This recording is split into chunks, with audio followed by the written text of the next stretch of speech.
Lozano, gusto enorme saludarlo siempre, congresista. ¿Cómo le va, Alberto Quintana? Buen día.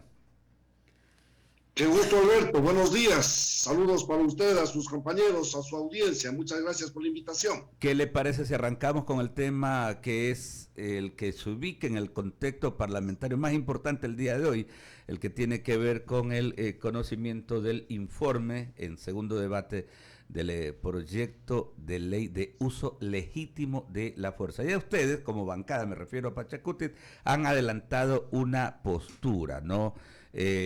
Algunas observaciones respecto a los artículos relacionados con el uso excepcional de la fuerza en manifestaciones sociales pacíficas. Lo que preocupa, ¿no?, del otro lado, desde acá nosotros decimos, a ver, es necesario que la policía tenga todo un soporte legal, ¿no?, para poder luchar contra toda esta amenaza a la cual está pues embarcada la sociedad, ¿no? Las organizaciones narcosindicales, etcétera, etcétera. Pero ustedes tienen observaciones puntualmente en lo que tiene que ver con protestas sociales. ¿Cómo nos podría graficar, asambleísta, este tema? Sencillo.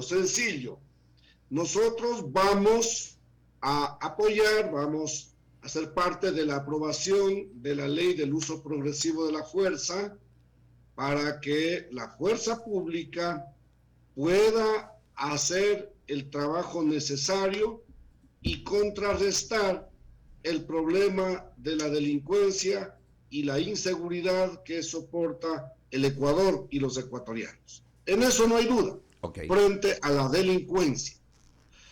Pero también hemos sido muy claros. No estamos nosotros de acuerdo que en la misma ley se incluyan los artículos 23, 24 y 25, que dice que la fuerza pública de manera excepcional intervendrá en las movilizaciones si es que éstas se convierten en violentas. Bueno, ya hemos visto una y otra vez que en este país la excepcionalidad se convierte en regla general. Yo ponía como ejemplo ayer en un conversatorio que teníamos con algunas personalidades, la Constitución en el artículo 316 dice que el Estado entregará los sectores estratégicos solo de manera excepcional para la empresa privada. Sin embargo, ya vemos ahí entregado para la empresa privada cerca de 4 millones de hectáreas del territorio nacional para minería. Y a manos del sector público prácticamente nada. Se hace todo lo contrario. La excepcionalidad se convierte en regla general y la regla general a veces se aplica de manera excepcional. Por lo tanto, nosotros preferimos curarnos en sano y que se saquen esos 3 artículos que tienen que ver con estas autorizaciones para que la fuerza pública pueda intervenir en las reuniones, en las movilizaciones, cuando la ciudadanía hace uso del artículo 98 de la Constitución y pone resistencia a alguna decisión política que tomen los gobiernos de turno. Ahí le hago una consulta. Claro. Sacar esos 3 artículos, votamos por la ley y espero que eso podamos concretar esta mañana. Ahí le hago una consulta, pero ¿y qué pasa, por ejemplo, cuando la protesta social muy legítima, y la cual vamos a apoyar siempre, protesta social pacífica, toma otros ribetes como lo que ocurrió en octubre del 2019?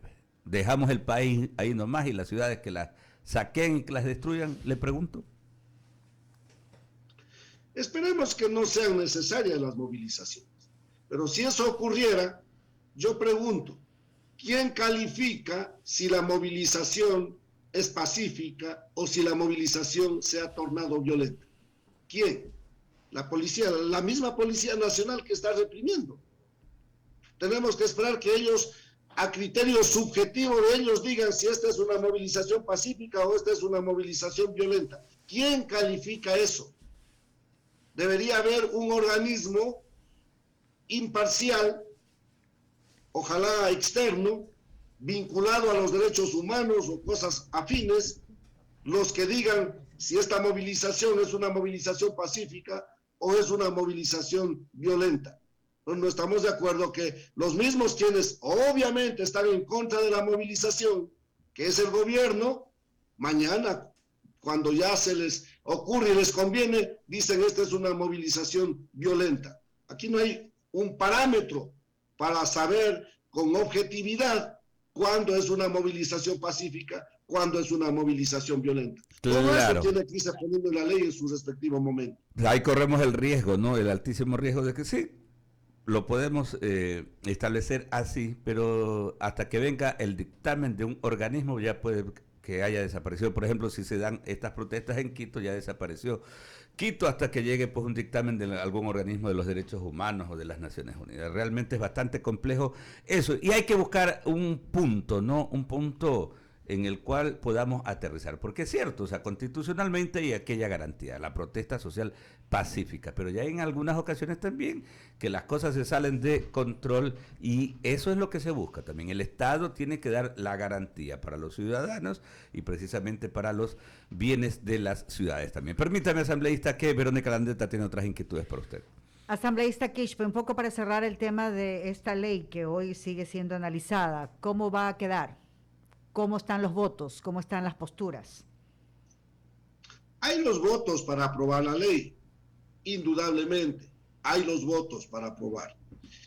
Espero que podamos poner con absoluta claridad esta parte que estoy señalando. Sí, hay el riesgo, sí, hay el riesgo. Hay el riesgo para los dos lados. Hay el riesgo que una movilización se convierta en violenta. Hay el riesgo de que una movilización pacífica sea calificada como violenta y se intervenga y se arrastre a los manifestantes sin motivo. Ya tenemos muchas experiencias en ese sentido en la historia reciente. Cuando la gente se moviliza por alguna cosa, no olvidemos de aquel estudiante del Colegio Mejía, que ahora mismo no me acuerdo su nombre. Por nada, prácticamente lo mataron enseguida. Bueno, no olvidemos de tantos casos que por denunciar no solamente, y ni siquiera a veces esperan que se vaya una movilización. No olvidemos la vida de Fausto Valdivieso, que ni siquiera fue necesario que participe de una movilización. Fue suficiente levantar su voz frente a la corrupción de esos días. Y de repente ya hicieron uso de la fuerza. Bueno, asambleísta. Y hasta el día de hoy no hay justicia. Sí. Entonces, las cosas hay que tener la memoria clara para poder construir el país con dignidad. Bueno, en todo caso hay los votos y esperemos que definitivamente pues la Asamblea pueda dar esa respuesta también a los ciudadanos y también pues para poder ser parte de esa articulación que está buscando el gobierno una vez que ha tenido su primera reunión y su primer encuentro de la seguridad. Ahora me gustaría preguntarle... En la parte, permítame solo dejar subrayado, en la parte que tiene que ver el uso progresivo de la fuerza frente a la delincuencia organizada, no hay ninguna objeción de ningún sector. Espero que eso hoy aprobemos definitivamente. Qué bueno, nos alegra saber definitivamente eso.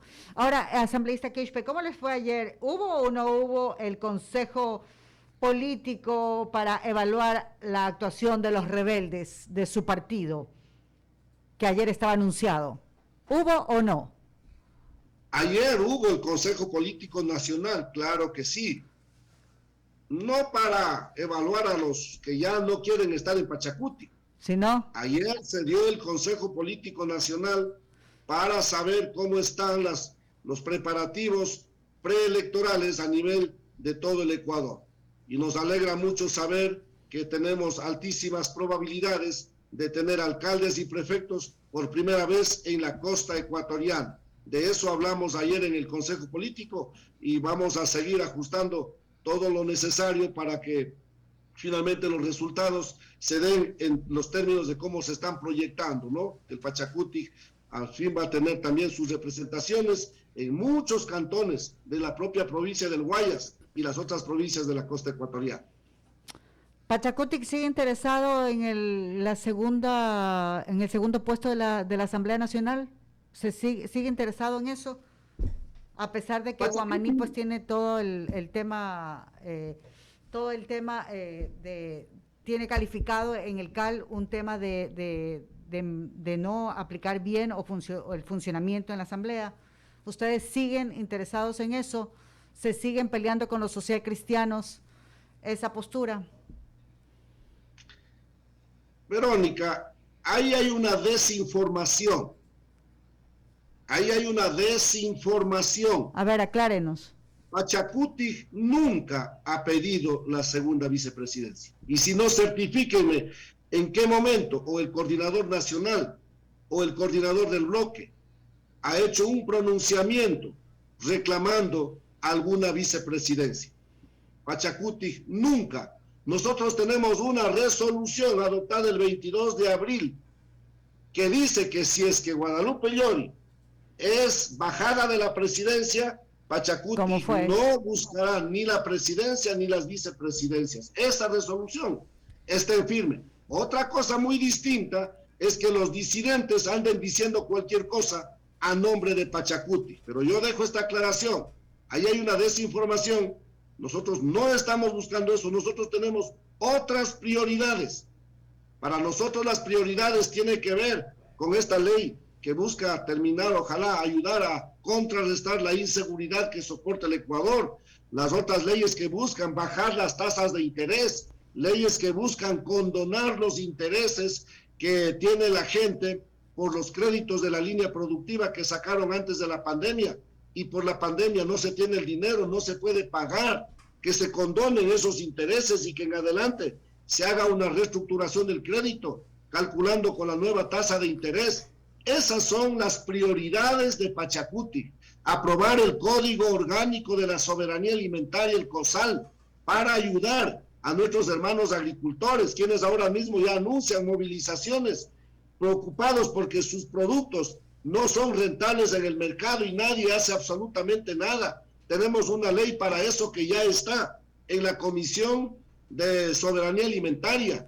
Esas son nuestras prioridades. Nosotros no estamos detrás de ninguna vicepresidencia ni cosa parecida. Ok, asambleísta Quispe. Entonces, Lorena, hay que ver cuáles son los partidos que sí están interesados. Claro, no hay, como mencionó usted, no hay interés en la presidencia o vicepresidencia en el caso de la institución de Guadalupe Llori, que efectivamente, está destituida desde el 31 de mayo, pero sí han presentado 2 acciones judiciales ante la Unidad Judicial Penal de Quitumbe. ¿Esas 2 acciones judiciales tienen alguna respuesta en estos momentos? ¿Y cuál es la postura de Pachacuti en ese sentido, en el caso de que no den paso a estas 2 acciones? Obviamente nosotros, cuando hemos sentido en carne propia la vulneración de nuestros derechos como organización política, no lo de la ex presidenta de la Asamblea Nacional.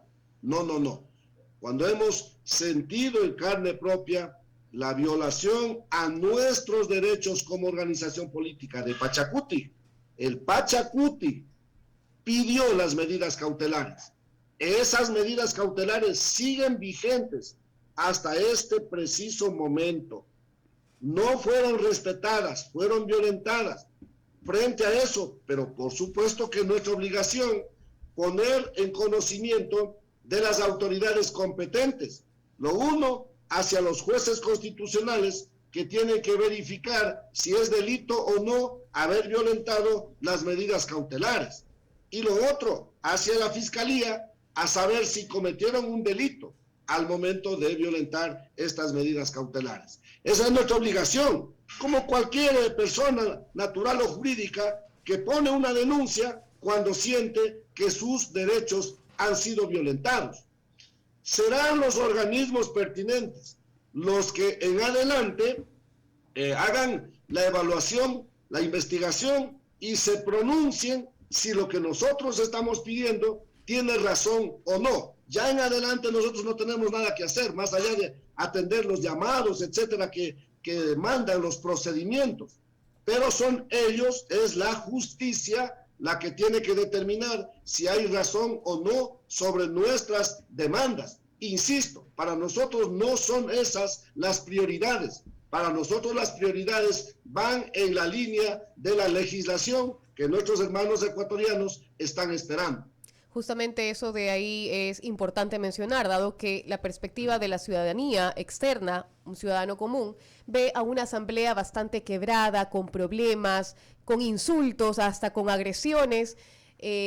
dentro de un lugar donde, como usted plantea, deberían tener prioridades, como es el caso de la ejecución de las leyes que son importantes para el país. Estamos en eso. Yo mismo he estado, por ejemplo, en la propia ciudad de Guayaquil, con la ley de vivienda de interés social que se publicó en el registro oficial el 25 de marzo de este año. Leyes calientitas. Lo que ocurre es que a veces solamente miramos el problema que se genera en la Asamblea y no vemos los resultados que se están dando en la Asamblea. Ahí les señalo solo un ejemplo de tantos. Esta ley de vivienda de interés social, con el que se avanza en este momento para legalizar los terrenos donde están los asentamientos humanos de hecho.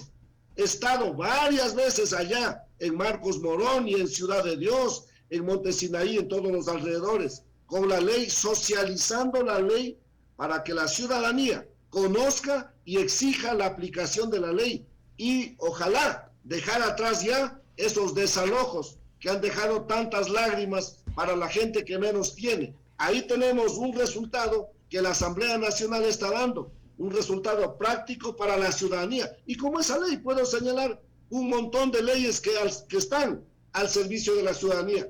El problema es que los ecuatorianos a veces solo priorizamos para divulgar los problemas y no volvemos a ver también los buenos frutos que están resultando permanentemente. Podríamos hablar de la ley de la leche, podríamos hablar de la ley de defensa del cliente frente al abuso de los bancos, podríamos hablar de la ley que da las facilidades para que los ex becarios, nuevos profesionales, tengan las facilidades de pago de sus deudas. Hay un montón de leyes que están al servicio de la gente y nosotros vamos a seguir en esa línea, priorizando estos temas que los ciudadanos están esperando.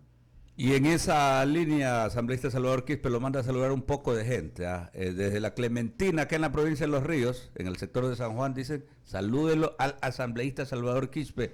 En Milagro, el abogado Ángelo Orellana también, nos está escuchando. Ángelo Orellana, que le mando un fuerte abrazo. Vea usted, levantando polvareda también usted tan temprano, Muchas gracias. Y tengo que decir en honor a la sinceridad, sí, esos saludos no vienen por obra y gracia del Espíritu Santo.